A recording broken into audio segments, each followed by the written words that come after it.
हूं और जिस वीडियो पर मैं रिएक्शन देने जा रहा हूं वो वीडियो है अनम शेख का और इसका टाइटल है सऊदी प्रमोट इंडियन योगा इन 11 मुस्लिम कंट्रीज।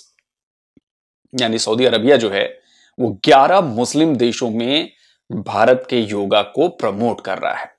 अब इस पर पाकिस्तान की जनता क्या कहने वाली है इसका मुझे अंदाजा लग रहा है, लेकिन फिर भी चलिए देखते हैं। मुझे लगता है कि बहुत ही मजेदार जवाब आने वाले हैं, तो चलिए देखते हैं। एक बहुत बड़ी खबर आई है इंडियन योगा, जहां सऊदी अरेबिया के अंदर पहले प्रमोट करवाया गया था। सऊदी अरेबिया ने रिक्वेस्ट की थी कि आप हमारे यहाँ ट्रेनर भेजें और हमारे यहाँ लोगों को योगा सिखाएं।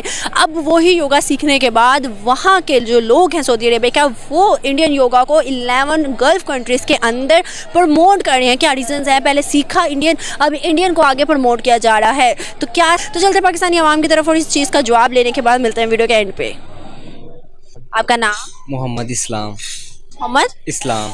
सर, आज का बेसिकली क्वेश्चन मेरा आपसे ये है कि अगर हम योगा की बात करें, इंडियन योगा जो कि सऊदी अरेबिया ने पहले उनसे रिक्वेस्ट की थी कि आप हमारे यहाँ पर अपना जो योगा करते हैं उसकी ट्रेनिंग आकर दें, वो देना शुरू की। तो यहाँ पर जब सऊदी अरेबिया के लोग योगा स्टार्ट किया, उन्होंने सीखने के बाद अब इंडियन योगा को आगे 11 कंट्रीज़ में, गल्फ कंट्रीज़ में प्रमोट कर रहे हैं। क्या लगता है कि इंडियन योगा, क्या ये चीज़ सही है? सारे सऊदी अरेबिया समेत जो अरब कंट्रीज़ है वो इस चीज़ को अपने अंदर अडॉप्ट करें।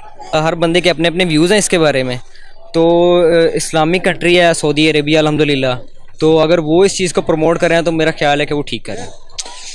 देखें, जब वर्ल्ड वार 2 हुई थी ना, तो उसमें बहुत सारे एक्सिस बने थे, अलायंस बने थे, और मेरे ख्याल जापान और ये सारा साथ साथ मिलकर उन्होंने लड़ाई की थी। तो उस टाइम ना विंस्टन चर्चिल था प्राइम मिनिस्टर इंग्लैंड का, तो उसने पूरी वार को डिफाइन किया था कि वार क्यों हो रही है, क्या वजह है। उसने कहा था कि there are no permanent enemies और फ्रेंड्स, ओनली परमानेंट इंटरेस्ट। जब से आपका ये स्टेट सिस्टम डेवलप हो गया ना, आपको बॉर्डर लग गया, आपकी गुड्स, आपकी सर्विसेज जो हैं वो रिस्ट्रिक्ट हो गई हैं, जिसकी वजह से वो महंगी हो गई हैं। ये बेनिफिट, ये इंटरेस्ट हम पाकिस्तानी पॉलिटिशियंस, पाकिस्तानियों को क्यों नहीं नजर आता? देखें, अब बात ये नहीं है कि आपने अपनों से लेना है या उनसे लेना है, बात ये जहाँ से आपको मिले। हमारा बेनिफिट नहीं है इंडियन ट्रेड में? हमारा बेनिफिट है, तो क्यों नहीं करते? हमें करनी चाहिए। टेम्परेरी ज़रूर करते हैं जब कोई मुश्किल हालात आते हैं। लाइक जब हम पे ये अभी सैलाब आया था तो तब टमाटर वगैरह मंगवाए गए, टेम्परेरी ट्रेड की, लेकिन परमानेंट उस चीज़ को नहीं बनाया जाता। क्यों? देखें, जो आपकी वर्स्ट एनिमी है ना, वो ना आपका इंडिया INDIA कोई चीज़ में नहीं है। आपका एनिमी है इस टाइम पॉवर्टी। पॉवर्टी आपको प्रोपेल करती है टेररिज्म की तरफ। पॉवर्टी आती है आपकी, ये फूड इनसिक्योरिटी आती है आपकी, ये क्लॉथ, आपकी जॉब सर्विसेज का एक्सचेंज, वहाँ से पॉवर्टी आती है। और वहाँ से आपको इंस्टिंक्ट आती है कि आप उसको फुलफ़िल करने के लिए अपनों के साथ लड़ते हैं। ये जो भी करते हैं ये बाहर से फंडिंग लेते हैं। अगर आप पॉवर्टी को एलिवेट करेंगे और इंडियन से ट्रेड करेंगे तो आपके अंदर जो है वो सारा पीस आपको तब मिलेगा। आपको लगता है कि हम पॉवर्टी के खिलाफ खड़े हो रहे हैं? क्या पॉवर्टी के खिलाफ हमारे जो प्राइम मिनिस्टर्स हैं वो लड़ रहे हैं? नो। क्यों? नो। देखें, पॉवर्टी के खिलाफ लड़ने के लिए आपको कहाँ नजर आ रहा है पॉवर्टी के खिलाफ? क्यों नहीं लड़े? मैं यही तो पूछ रही, क्यों नहीं लड़े? क्योंकि वो आपस में लड़ रहे हैं, आपस में लड़ रहे हैं, तो पॉवर्टी के खिलाफ कैसे लड़ेंगे वो? अब मैं आपको एग्जांपल देता हूँ। आप एक गवर्नमेंट में अगर जॉब करते हैं, फॉर एग्जांपल जहाँ आप कर रही हैं, यहाँ पे लोगों का आपके इंटरेक्शन है। आप टैक्स में काम कर रही हैं या कोई और अदारा, रेलवे है या PIA है, अब उनसे गवर्नमेंट ने ड्यूज़ लेने हैं 1 करोड़ 2 करोड़ 3 करोड़, ठीक है। वो आपके पास आएगा, वो कहेगा 2 करोड़ 3 करोड़ जो तूने मुझसे लेके गवर्नमेंट के चक्कर में डालने हैं ना, वो तू मुझे 50 लाख पे लेके आ, एक 50 लाख मैं तुझे देता हूँ, एक 50 लाख तू वहाँ पे डाल। 1 करोड़ में काम मेरा हो जाएगा, 2 करोड़ मेरा बच जाएगा, 50 लाख तुझे भी प्रॉफिट हो जाएगा। तो ये टॉप से लेके लो तक यही सिस्टम है, पर्सनल इंटरेस्ट।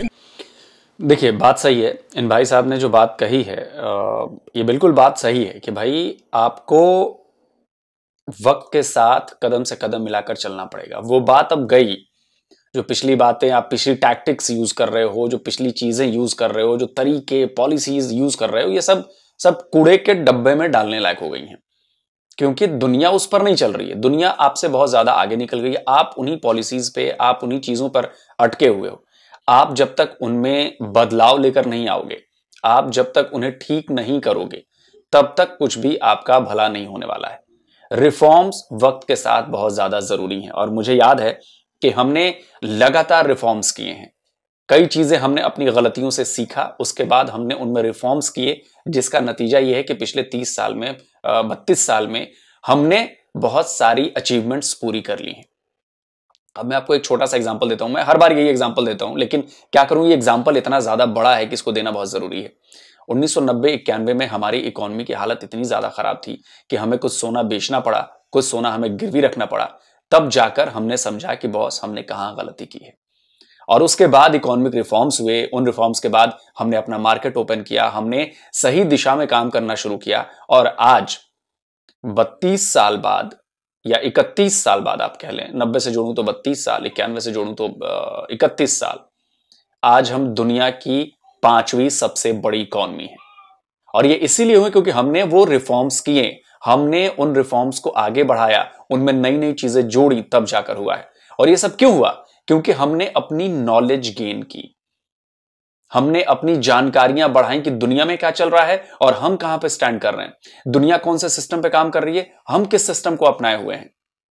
तो जैसे ही ये नॉलेज हमें मिली, वैसे ही हमारा कायाकल्प हो गया, हमने अपने रिफॉर्म्स किए, और उसका नतीजा आज आपके सामने है। वीडियो में आगे बढ़ूं उससे पहले एक बेहद जरूरी बात, नॉलेज बढ़ाने वाली बात कर रहा हूं मैं अपने भारतीय दर्शकों के लिए, कि आज तक मैं आपसे कुकू एफएम के बारे में बताया ही है कि कैसे मैं इसको पर्सनली यूज करता हूं, और कैसे इसके यूज करने से पिछले 1 साल के अंदर मेरी नॉलेज जबरदस्त बढ़ी है, और उसका असर आप लोगों को दिख भी रहा होगा कि भाई नॉलेज बढ़ी है, तो वो चीज आपको मेरे वीडियोस में दिख भी रही होगी। तो मैं चाहता हूं कि भाई आप भी अपनी नॉलेज को गेन करें और बढ़ाएं, और इसलिए आपके लिए न्यू ईयर पर न्यू रेजोल्यूशंस के लिए ऑफर है। कुकू एफएम की तरफ से न्यू ईयर पर मंथली सब्सक्रिप्शन पर जबरदस्त 60% का डिस्काउंट ऑफर है। सिर्फ 39 रुपीज देकर आप कुकू एफएम के 10,000 से भी ज्यादा ऑडियो शोज की लाइब्रेरी को एक्सेस कर सकते हैं, महीने भर के लिए पा सकते हैं। और इसके लिए आपको कूपन कोड NY60 का इस्तेमाल करना होगा। यह ऑफर सिर्फ 1 जनवरी तक ही वैलिड है, याद रखिएगा, यह ऑफर सिर्फ और सिर्फ 1 जनवरी तक वैलिड है। चलिए वीडियो में आगे देखते हैं कि पाकिस्तानी जो हैं वो क्या कह रहे हैं। दुनिया भर में पर्सनल इंटरेस्ट चलते हैं, तभी तो आज अमेरिका इंडिया में इन्वेस्ट कर रहा है, तभी तो आज तक चाइना इंडिया की इतनी लड़ाई, इतनी जंग के बाद भी ट्रेड नहीं रुकी। बिल्कुल जनाब, आपको एक चीज़ ईरान से आपने लेनी है। आपका दोस्त कोई, वो रिलीजन से आपकी क्या दोस्ती है? रिलीजन से आपकी, हजूर पाक सल्लल्लाहु अलैहि वसल्लम ने अपने दौर में उन्होंने कोई मुसलमानों के दरमियान ट्रेड किया? नहीं। इसका रिलीजन का स्टेट से कोई तल्लुक नहीं है, और ट्रेड का रिलीजन से कोई तल्लुक नहीं है, और इकोनॉमी का भी किसी से। आप देखें ना, आप अगर कहें, फ़र्क यहाँ पे आता है कि आप कहें कि हमारा हराम जो एक रिबा वो अंदर ऐड हो रहा है, वो तो ऑलरेडी आपके अंदर है। इंटरेस्ट बेस्ड इकोनॉमी तो आपकी है। अब पैसे लेके आपने कोई चीज़ खरीदनी है, तो यहाँ पे आके तो ये तो कॉस्ट तो आपके बच्चों को जा रही है, वो पे करेंगे। क्या लगता है आपको कि इंडियन जो कि इस टाइम एक अरूज पर हैं, इस टाइम उनका सिक्का दुनिया में उन्होंने मनवा लिया है? अगर मैं बात करूँ यूएसए एक सुपर पावर, अभी रिसेंट बिलावल भुट्टो की इंसल्ट की है जो बाइडन ने, उन्होंने मिलने से इनकार कर दिया, सैंक्शंस लगाता है वहाँ इंडिया को, वो पूछ रहे हैं कैसे किया उन्होंने ये सब कुछ। देखें, जो इंडिया है ना, India, Pakistan, Bangladesh, these are all same. आप अगर इंडिया को बुरा कहते हैं या मतलब, आप सब कुछ एक ही हैं। आपकी जो नेचर है, आपका स्टाइल है, आपका बोलचाल, इवन कि आपकी अभी कोई रस्म हुई होगी, कोई शादी की, कोई फौतगी की, वो भी आपकी सेम है। ये हमने इंडियंस को कॉपी किया हुआ है। हम इस चीज को एग्री करते हैं या नहीं करते, लेकिन किया है। हम कॉपी नहीं किया है बॉस, आप लोग हमारा ही पार्ट थे ना। तो कल्चर जो नॉर्थ इंडिया का कल्चर है, कमोबेश एक ही ऐसा कल्चर है। आप साउथ में जाओगे तो अलग कल्चर मिलेगा, ईस्ट में जाओगे तो अलग कल्चर मिलेगा, वेस्ट में जाओगे तो कमोवेश वो नॉर्थ वाला ही कल्चर है, लेकिन फिर भी बहुत ज्यादा फर्क है। तो हमारे यहाँ तो हर जगह अलग अलग कल्चर है, लेकिन जो मेन जो कल्चर है नॉर्थ और इधर ये करीब करीब एक है। जो पाकिस्तान, पंजाब, दिल्ली, हरियाणा, हिमाचल इधर जो है वो करीब करीब एक जैसे कल्चर थे। तो आपने कॉपी नहीं किया है, वो तो आपके डीएनए में है। आप अपना डीएनए चेक कराओगे तो यही हमारा वाला ही मिलेगा। मतलब ये मैं हंसी में बात कह रहा हूं, लेकिन ये बात साइंटिफिकली है। आपके परदादा होंगे, परदादा के दादा होंगे, वो कोई ना कोई वो हम में से ही होगा। आप समझ रहे हो मेरी बात? मतलब ये साइंटिफिक बात कर रहा हूं मैं, लॉजिकल बात कर रहा हूं। आप इसको रिलीजन से जोड़कर बुरा मत मान लेना इसको, ये जो बात मैं कह रहा हूं। तो सब कुछ वैसा ही है, लेकिन जो फर्क आता है ना, वो फर्क आता है आपकी नीयत में, आपकी सोच में। जो आपकी सोच बिगाड़ दी गई है बचपन से ही, नफरत भारत के खिलाफ फैलाकर, पढ़ाकर, और हिंदुओं के खिलाफ नफरत पढ़ाकर, सिखों के खिलाफ नफरत पढ़ाकर।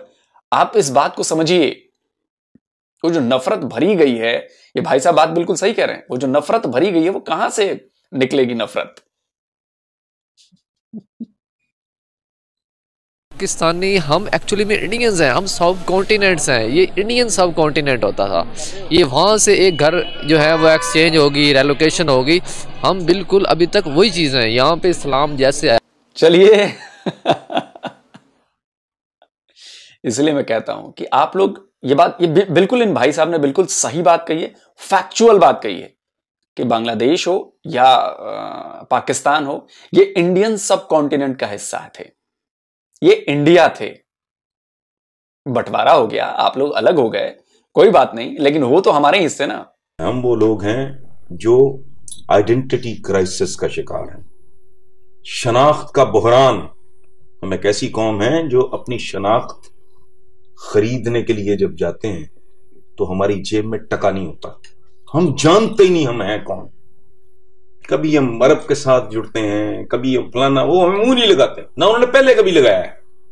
कभी टर्क्स के साथ, कभी ये गौरी है, ये गजनवी है, ये फलाना है, टमकाना है। वो भाई तुम राणे हो, तुम चीमे हो, तुम चट्ठे हो, तुम दुग्गल हो, समझ गए ना तुम? मतलब सारी जितनी मकामी जाते हैं उनका कोई हवाला नहीं है कहीं, इनका कोई प्राइड नहीं है, क्योंकि हमने अपनी शनाख्त को सिर्फ और सिर्फ इस्लाम से जोड़ा है।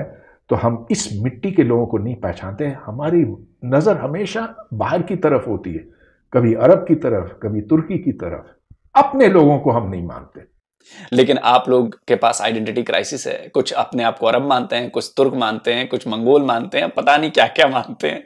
बस जो आप हैं ओरिजिनली कि जी हम सब इंडियन हैं, वो आप नहीं मानते या इंडियन थे, हम तो कह रहे हैं आप थे, वो नहीं मानते आप।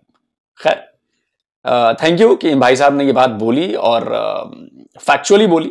यही सच है और यही हर पाकिस्तानी को यही सच बोलना चाहिए। आया था अरेबियन इस्लाम और इंडियन इस्लाम में बहुत ज़्यादा फ़र्क है, और आपके अंदर वही है, आप वही कुछ हैं आपस में। आपकी वैल्यूज़, आपकी लैंग्वेजेस, आपका सारा स्टाइल, लिंग्विस्टिक बिल्कुल सेम आ रही है। आप आपस में लड़ेंगे, आप सिर्फ डिवाइड होंगे, और डिवाइड करके जो रूल हो सकता है वो कलेक्टिवली रूल नहीं हो सकता है। अभी बांग्लादेश के आप हालात देख लें, वो सिर्फ ट्रेड की वजह से एशियन टाइगर है, उसकी जीडीपी 6 से ऊपर जा रही है। आपकी जीडीपी सिर्फ इसलिए रुकी हुई है, एक तरफ अफगानिस्तान का बॉर्डर लगा हुआ है, एक तरफ जो है वो आपका इंडिया का बॉर्डर लगा हुआ है। ना आप फूड ले सकते हैं, ना आप क्लॉथ ले सकते हैं, ना आप टेक्नोलॉजी ले सकते हैं, ना आपको आइडिया शेयर कर सकते हैं, ना ही आप कोई सर्विसेज कर सकते हैं। अगर आपने इसकी मिसाल इससे भी ज़्यादा आसान लेनी है तो आप ये देख लें, जब ब्रिटिश ने यहाँ पर रूल किया था, ब्रिटिश यहाँ से कोई 40वां 45वां मुल्क बनेगा, लेकिन वो यहाँ की लेबर लेता था और वहाँ पे जाके उसे यूज़ करता था। इतनी उसकी मूवमेंट थी, यहाँ की पत्ती, यहाँ का सारा कुछ जो भी हमारा अनाज वगैरह होता था, कपास वगैरह, वो वहाँ जाती होती थी। सिर्फ एक्सचेंज की वजह से उसने जो है वो सारा रेवेन्यू कमाया, और जब उसे ये चीज़ महंगी पड़ने लगी तो उसने आपको छोड़ दिया। आपने कहा हमने आज़ादी ले ली, आज़ादी नहीं ली, उसने आपको छोड़ दिया जब उसका इंटरेस्ट नहीं मैच किया। अगर जब उन्होंने ये बरसगीर से अलग होने लगे, उन्होंने पहले ये बात कही कि मैं चाहता हूँ कि इंडिया पाकिस्तान का बॉर्डर ना रुके, इनको वीज़े की ज़रूरत ना पड़े। ये हिस्ट्री में लिखा हुआ है कि इनको वीज़े की ज़रूरत ना पड़े। मैं चाहता हूँ जब यहाँ से कोई वहाँ आए तो ऐसे आए जैसे भाई है, यहाँ से जब कोई वहाँ जाए तो ऐसे जाए जैसे भाई है। वो चीज़ तो अभी नज़र ही नहीं आ रही। जी बिल्कुल, क्रॉस बॉर्डर मूवमेंट और पीपल टू पीपल कांटेक्ट जब तक आपका नहीं होगा तो आपकी जो है वो मनी जब तक चेंज नहीं होगी दरमियान में गुड्स एंड सर्विसेज, तो आपकी जो चीज़ आपके पास कम है उधर ज़्यादा है, जो वहाँ कम है इधर ज़्यादा है, तो वो तो गैप तो रहेगा डिमांड और सप्लाई का। एक आखिरी सवाल है मेरा, जहाँ हम उनको शादी में कॉपी करते हैं, जहाँ हम उनको वेस्टर्न कल्चर में फोकस करते हैं, या फिर हम उनको मूवीज़ में बहुत देखना पसंद करें, हर चीज़ में इस तरह की, क्या हमें नहीं चाहिए हम उनके एजुकेशन को, जो वो अभी 10 साल पहले हम जो चीज़ हम पढ़े वो 10 साल पहले पढ़ चुके हैं, हमें उनको कॉपी करना चाहिए, हमें उनके बेहतरी को तो कॉपी करना चाहिए, उन चीज़ों को नहीं जिनको हमें शायद फ़ायदा भी नहीं है इकोनॉमी वाइज। लेकिन आप सिर्फ मूवी कॉपी कर सकते हैं, वो आप कर रहे हैं। जो आपको ऊपर से जो सपोर्ट आनी है ना गवर्नमेंट की, जब तक आपको सपोर्ट ना हो ना आप कुछ भी नहीं कर सकते हैं। आप यहाँ से जा नहीं सकते हैं, ये आपकी मेजर आपका प्रॉब्लम है। जब तक आप वहाँ से कोई चीज़ खरीद नहीं कर, क्योंकि फाइनेंस का इम्पैक्ट आज के दौर में इतना ज़्यादा हो चुका है ना, अगर आपको कोई भी काम करना, आपका टैलेंट बाहर नहीं आ सकता जब तक आपके लिए उसके लिए आपके पास यूनिफॉर्म नहीं है, आप पढ़ने कैसे जाएंगे। तो जो चीज़ ये अब चीज़ें इतनी इंपॉर्टेंट हो गई हैं और ये इंटरेस्ट में कन्वर्ट हो गई है, और इंटरेस्ट इतने हो चुके हैं कि आपको किसी न किसी को डिच करना पड़ता है, आपको जो है वो अपना आप बचाने के लिए ना स्किन को, तो ये आपको डिसलॉयल होना पड़ता है कहीं ना कहीं। बहुत अच्छा लगा आपसे बात करके, thank you so much. Hope so viewers कि आपकी वीडियो पसंद आई होगी। अगर आपको हमारी वीडियो पसंद है तो हमारे चैनल को सब्सक्राइब करके बेल आइकन का बटन दबा के शेयर करना ना भूलिए। किसी के साथ मुझे दी इजाज़त, मैं आपसे मिलूंगी कल एक नई वीडियो एक नए कंटेंट में, तब तक के लिए अल्लाह हाफिज़। चलिए, वीडियो योगा पर था लेकिन मामला कुछ फिर वही घूम फिर के कुछ अलग पहुंच गया। खैर, जो बातें इन्होंने की, बड़ी समझदारी भरी बातें की, बड़ी फैक्चुअल बातें की, बड़ी लॉजिकल बातें की। और देखिए, पाकिस्तान उस हालत में पहुंच चुका है जहां से उसका संभलना बड़ा मुश्किल है। अभी इन्होंने एक लॉजिक दिया कि हिस्ट्री में पढ़ाया जाता है कि, पता नहीं किसका बयान था, इन्होंने तो बोला नहीं, मुझे भी याद नहीं आ रहा, कि जी हम दोनों के बॉर्डर ऐसे हों जैसे आपस में भाई भाई की तरह ऐसा हो। अच्छा, एक मेरे छोटे से सवाल का जवाब दीजिए। आप भाई तो छोड़ दीजिए, दो दोस्तों में जब लड़ाई हो जाती है किसी बात को लेकर, क्या वो एक दूसरे के घर नॉर्मल तरीके से जाते हैं? क्या एक दूसरे से वो नॉर्मल तरीके से बात करते हैं? मैं लड़ाई झगड़े की बात कर रहा हूं। यहां पर तो जब 1947 में आपने अलग बंटवारा किया, जिन्ना जी की जिद की वजह से बंटवारा हुआ कि हमें इस्लामिक मुल्क चाहिए, हमें मुसलमानों के लिए मुल्क चाहिए, उसके नतीजे में क्या हुआ ये हम सबको पता है। पता नहीं पाकिस्तान के लोगों को पता है कि नहीं पता है। पाकिस्तान के लोग तो यही कहते हैं कि जी उधर से ट्रेनें आती थी और मार मार कर भर के भेजी जाती थी हिंदुस्तान की तरफ से, लेकिन वो ये नहीं बताते कि शुरुआत उधर से हुई थी, और जब वहां से ट्रेन आई यहाँ पर और सिखों के उनकी लाशें भरी पड़ी थी, तब शायद ये बातें आप लोग नहीं करते। मैं हमेशा ये कहता हूं कि बंटवारे से दोनों तरफ का नुकसान हुआ, दोनों तरफ का नुकसान हुआ, लाखों लोग मारे गए, दोनों तरफ के लोग मारे गए। लेकिन आप सिर्फ अपनी कहानी सुनाते हैं, क्योंकि आपको विक्टिम कार्ड प्ले करना होता है, तो आप अपनी कहानी सुनाते हैं। उसके बाद आप अगर ये सोच रहे हैं, उसके बाद अगर आप ये नैरेटिव सेट कर रहे हैं कि जी नहीं बॉर्डर तो ऐसे होने चाहिए थे और वैसे होने चाहिए थे, क्या ये पॉसिबल है? ये बिल्कुल भी पॉसिबल नहीं है, ये इम्पॉसिबल है। आप लोग कहते हैं जी यूरोप में ऐसा हुआ, यूरोप एक हो गया, वर्ल्ड वॉर, और बर्लिन की दीवार गिर गई। ये बताइए कि बर्लिन की दीवार गिरी तो दोनों तरफ के लोग क्या अलग अलग मजहब के थे? यूरोप एक हुआ तो क्या दोनों सारे जो देश हैं यूरोप के, एक आध छोड़ दूं मैं, तो क्या सारे अलग अलग मजहब के देश हैं? नहीं है।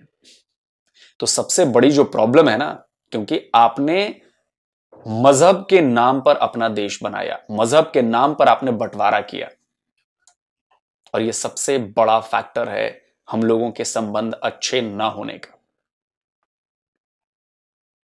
जब दोस्तों में लड़ाई होती है तब वो आपस में आना जाना नहीं होता, चीजें नॉर्मल नहीं होती। यहां पे तो कत्लेआम हुआ, जेनोसाइड, मतलब जेनोसाइड तो नहीं कहेंगे, कत्लेआम कहेंगे, क्योंकि ये तो मर्डर्स थे दोनों तरफ से।